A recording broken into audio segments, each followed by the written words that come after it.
السلام علیکم ورحمۃ اللہ وبرکاتہ نحمده ونصلي على رسوله الكريم اما بعد فاعوذ باللہ من الشیطان الرجیم بسم اللہ الرحمن الرحیم رب اشرح لي صدری ويسر لي امری واحلل عقدة من لسانی يفقهوا قولی رب زدنا علما اللہم فقہنا فی الدین آمین۔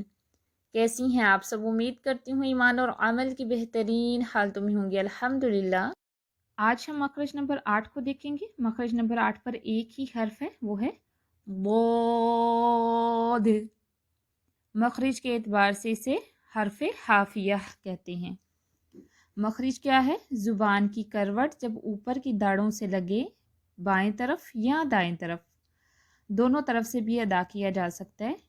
یعنی کہ جو اوپر والی 5 داڑیں ہیں، بائیں طرف والی یا دائیں طرف والی، یا دونوں سائڈوں پہ بھی زبان کی کروٹ لگ سکتی ہے اس کو ادا کرتے ہوئے۔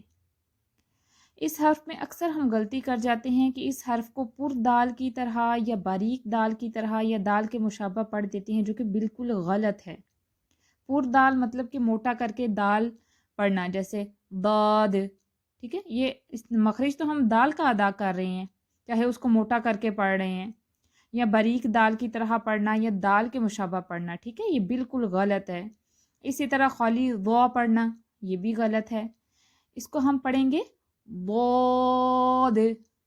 اب ہم نے مخرج بھی اس کا دیکھ لیا کہ اوپر والی 5 داڑیں یا تو دائیں طرف لگیں گی یا بائیں طرف، یا دونوں سائڈوں سے بھی اس کی کروٹ زبان کی لگ سکتی ہے ضاد کو ادا کرتے ہوئے۔ اب ادھر تھوڑا سا سمجھیں، ضاد الف دال، جب اس کو کھولیں ضاد کو تو کیسے لکھا ہوا ہے؟ ضاد الف اور دال۔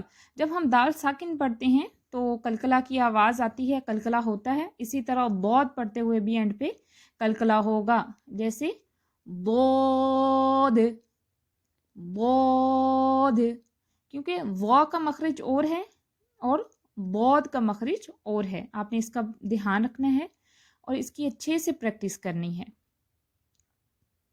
اور یہ بھی دھیان رکھنا ہے کہ الف سے پہلے موٹا حرف ہے نا، تو یہ الف بھی ساتھ میں ہی موٹا ہوگا، پر پڑھا جائے گا، جیسے ضاد۔ تھوڑی سی مشق کر لیتے ہیں۔ ضاد موضوعۃ اعرض۔ اب ضاد ساکن کو تھوڑا سا سمجھ لیں کہ ضاد ساکن پہ نا تھوڑی سی آواز چلتی رہے گی، اس کو جلدی سے چھوڑ نہیں دینا کہ کلکلا ہو جائے، جیسے اعرض، رید کریں گے تو وہ کلکلا ہو جائے گا۔ اس کو نرمی سے آپ نے ادا کرنا ہے ضاد ساکن کو، اور نرمی سے آہستہ سے اس کو چھوڑنا ہے، جیسے اعرض، ٹھیک ہے؟ جماؤ کے ساتھ اس کو ادا کرنا ہے۔ آگے دیکھیں، والارض والارض، اس کی آپ نے اچھے سے پریکٹس کرنی ہے، خاص طور پر ضاد ساکن کی۔ یہ تھوڑا سا مشقت طلب ہے۔ جو متحرک ضاد ہے، یعنی کہ جس کے اوپر کوئی زبر زیر پیش ہے، وہ تو ایزیلی ادا ہو جاتے ہیں۔ جیسے آگے ہے وضع ضرب عرض۔ آج ہم جسٹ اتنا ہی پڑھیں گے، ایک ہی مخرج ہم پڑھیں گے اور اس کی ہی اچھے سے آپ نے پریکٹس کرنی ہے۔ میں ایک دفعہ مشق دوبارہ سے پڑھ دیتی ہوں۔ موضوعۃ اعرض والارض وضع ضرب عرض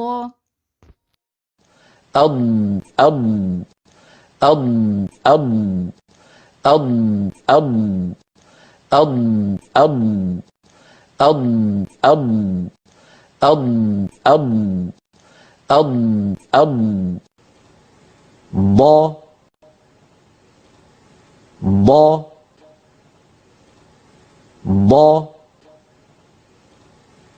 ض ض ضو ضو ضو ضو ضو ضو ضو ضو ضو ضو ضو ضو